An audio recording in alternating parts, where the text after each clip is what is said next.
Hey guys, we are Under the Gun +1 once again this week. This is episode 2. Thanks so much for your comments and your tweets on episode 1.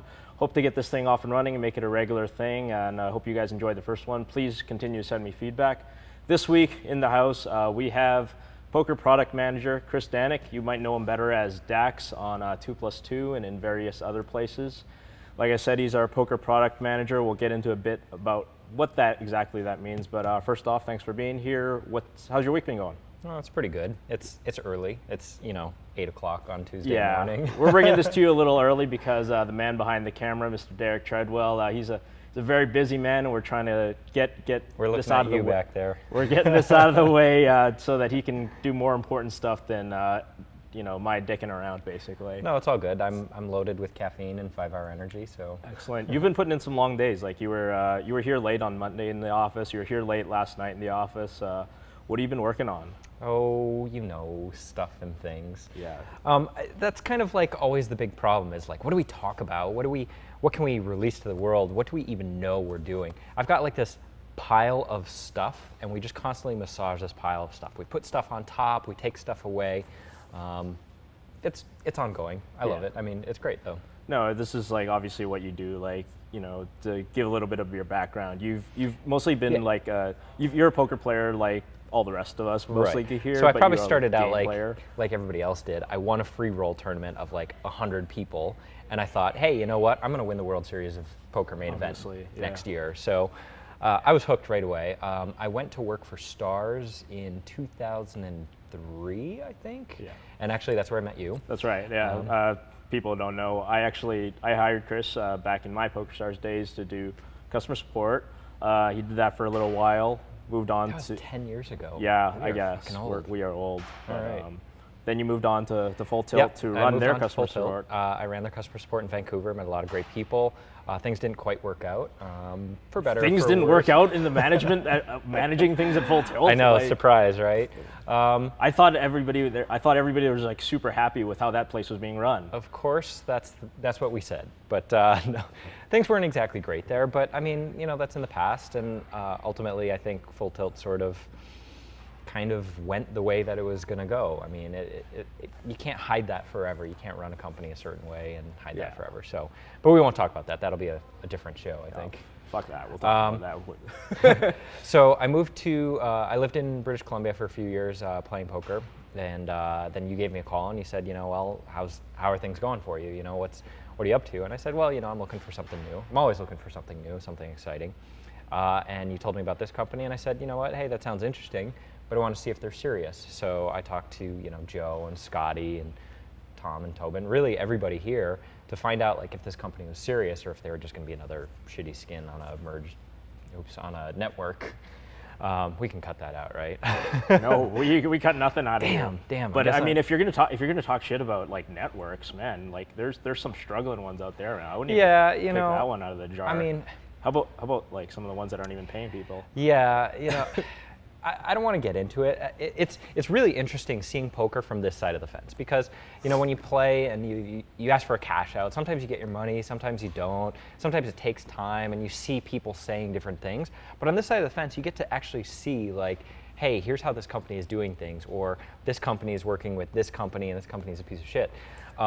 It's really interesting to me, and there's a huge variance in what the companies do. I mean, I'm really proud of what we do. I think that like this is our long-term success criteria, is that we have casinos, we have places where people can go to cash out, and we have people who work here who have been poker players. We didn't like get here because we worked our way up through some corporate structure. Right. We got here because this is a brand new thing. They're focused on the poker. They brought in all these poker players. And if they did grow up in that, it's because they grew up in an online poker environment in some way or another, even if they are business peoples and they weren't like full-time poker pros. I mean, I think you don't want a business that's just full of like people who are former full-time poker pros. I think you need some people with actual business acumen and people with actual backgrounds. That would be like 3 hours of work a day. Yeah, exactly. Yeah, 4 p.m. Like to everybody 7 p.m. everybody works up. And then we'd all go party. Yeah, like we'd just go eat like expensive sushi and the company would be broke like no time. Yeah, I mean, there's a good mix here of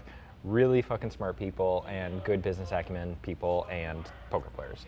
And I like that. Like, this company is going to get things done. I think in the long run, Like, I'm really proud of this company. Like, we have a long ways to go, but I think I'm happy with where we're at. The idea, the reason why you sort of need these poker players is to bring into the ideas into the business world, into the programming world, into all these parts where people who don't necessarily have these backgrounds, like, understand what poker players need. And your job is poker product manager, and part of that is exactly just translating this stuff from people who play poker, people who want things, requests in customer support, requests in marketing, all of these things, to bringing these over into like some guys who code shit. Yeah, right? Like, the hardest part about this all is not that I don't know what we need or that it's a mystery to me, but it's like we're building. Stop complaining about features we don't have yet. He knows. I mean, that's fine. Like, I know where we're at. I know that our software is not as mature as it could be, but there's a huge difference in knowing what you want your dream house to look like and actually getting there. You know, you have to have the money, you have to have the contractors, you have to build the rooms, and you have to live in it while you're doing it. It's not like you can just tear it down and build it up from scratch. If we could say, hey, you know what, we're going to shut down operations for the next 2 years while we build our site up, nobody would give a shit. They'd be like, okay, see you in 2 years, and they'd forget about us. What we have to do is get from point A to point B while running a business all along the way. And that's the hard part. Yeah. So you're a game player. So like I said, on Monday night, you came home like real late. So for those you don't know, we actually we're roommates. We live in the same place. We've known each other for a while, so we have to spend more time with each other than like this guy spends with his fiance, which is not very much these days since she's in Canada. So, you know, we actually spend more time with each other than most married people, since we have to work together and live together. But he comes home, is like 9 o'clock, and he comes in home and plops down from his work computer and goes straight to his like home computer, starts playing like Cold War era video games. Yeah, I've started playing this new game. It's called Papers, Please. It's hilarious. It cost me like $5 or $10 on Steam. And looks like it was like made in 1984. Yeah, I think this game resonates with me, probably with you too, because you play a Eastern Bloc immigrations inspector, and you take passports, and you've got to check to make sure all the dates line up, and then you approve them or deny them, and you can like win this game just by denying everybody. I think this is particularly funny because you and I both, like, I'm an American, I've lived in Canada. You're Canadian, you live in America, and we've had all these troubles going across the border. Like, both of us have been backroomed before. Yes. Both of us have had like the 6 hours stuck in immigrations where we don't know if we're going to get across. It's not a good feeling. So this game's hilarious, and I love it. Yeah, and you play like lots of games like that. Like you're a big like Magic the Gathering player. You play like all kinds of games. Like, you know, I see you playing like a different game every day. So this is kind of like the perfect job for you, because you know how to like introduce features into like a poker platform to make it sort of fun. Because basically, you know, as poker product manager, since you don't do actually any of the programming, you say, oh, we need this, this, and this is more important than that, and all that other thing. And people could just say, oh, we'll make it look like Poker Stars, make it look like Full Tilt, make it even look like the old Ultimate Bet software without the cheating.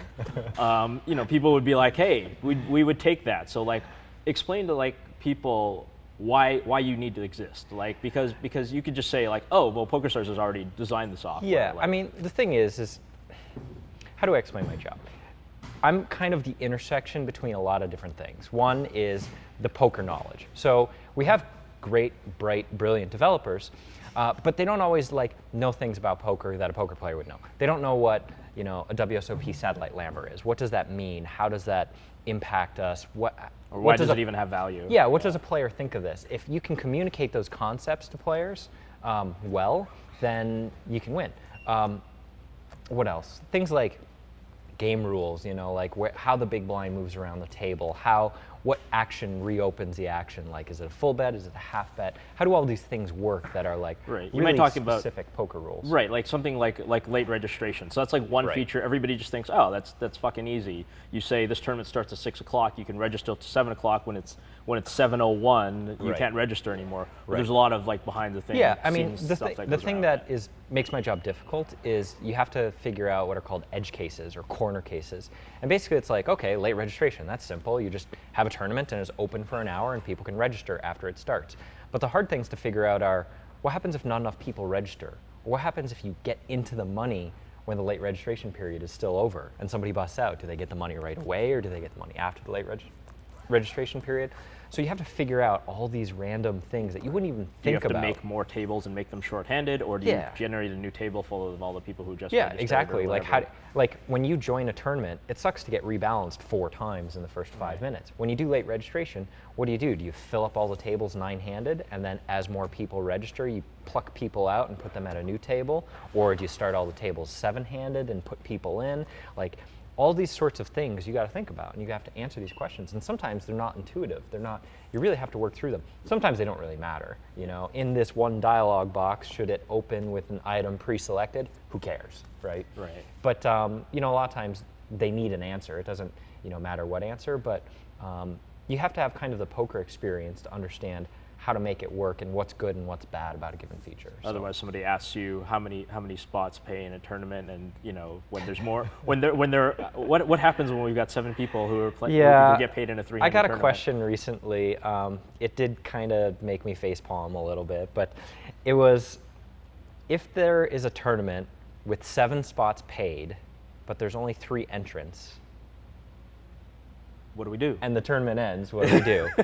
And, to his credit, he came up with a solution. He said, well, you know what? I don't think it'd be fair to give first, second, and third prize money to first place. So how about we give first, fourth, and 7th to first, and then maybe second and fifth to second, and, whatever. And, sometimes that happens, right? Because they don't understand poker. Exactly. Like, to them, there's just, like, placings in a tournament are just totally arbitrary. They're just a thing. They don't understand even necessarily how it works. Right. So that's your job. Right. We obviously not every day companies like that. These are just programmers. These are just guys who write code. Yeah. We've got, the management level people, executive level people. Chris Rossi, our CTO, a shout out to him for being the last longer guy in WSOP event 1 from our company. We had 15 people enter that event, and then and several poker pros, people who were experienced. A lot of people who play poker for a living, like multiple final table people, and Chris, and our CTO blasted everybody. Followed by our very quiet accountant. Yeah. We did above average, right? We had 3 caches. I think we just did 2. Just 2. Chris and Shiori. Just 2. How many people did we send? 15. Yeah. On expectation, I guess. For completely money, average. I'm pretty sure like the number of actual dollars won was probably a loser. But yeah, all right. That's all right. Yeah, a good time was had by all. Yeah. So, obviously, some details have been leaked about the upcoming software update. Mm-hmm. The stuff that we're going to have. Are already made mention of late registration. Yep. Joe on Twitter said resizable tables. What can and can't you talk about what's coming up? And also, people are asking, what the fuck is a holdup? Okay, right. This thing was supposed to be, we've been alluding to this for a while. We've been saying, kind of any day now. Obviously, if, people have even questioned sort of my integrity or my forthcomingness, my transparency in saying that, like, in not giving a defined date. But of course, the reason that we don't give a defined date is that we don't know it. It's not under our control. And people have accused me of lying about this and saying, like, this. No, I mean, this stuff goes to, talk about the process, first of all. When we do something new with the software. In an ideal process, we build some features, we give them to our independent lab, they test them, they write a report, submit this report to GCB. GCB takes the software, it's all packaged up, it's got a hash code on it that says, here's this piece of software, and they read the report, and they say, okay, we like this, we don't like this. They either send it back to our lab, send it back to us, or approve it. Now, the thing is, they've only done this once before, when we first launched. Right. Okay? So when we launched, we had to go through 90 days of what's called field trial, where we couldn't even submit a second version for release. We just had to make sure that our version worked, was stable, the games were not cheating customers, everything worked as it could. We got out of field trial. During that 90-day period, we were building this monstrous suite of new features. Right. Because we couldn't release those features one by one, so we were just piling them all into this new version. So we gave them to our independent lab, and to their credit, I mean, they reviewed this really quickly, but it's huge. It's several 100,000 lines more of code, lots of things that need to be tested, and they gave this report to GCB. GCB, to their credit, they're also like doing things that they've never done before. They have to review this, they have to look at software, they have a new division that hasn't really experienced this process with respect to iGaming before. They've done this before with slot machines and physical hardware, but not for us. So there's a lot of a lot of, they want to take it slow. They want to do things right. We want to make sure the reports are in place. We're covering responsible gaming, underage gaming, any sort of issues that might come up. They want to make sure that we're not doing anything. That stuff was all checked the first time around, like this responsible gaming stuff. Does it have to be checked again? It does, absolutely, because there's login improvements. We change the way that we check, people's identity on login. We do things like we award promotional points. Things like that have to be in the reports. We have to understand how much rake is taken out. There's obviously been some rumblings. I think it's fair we can talk about the VIP program a little bit. Of course, yeah. Winner take all method. So in one of our reports to GCB, we have to calculate every person's fractional rake contribution.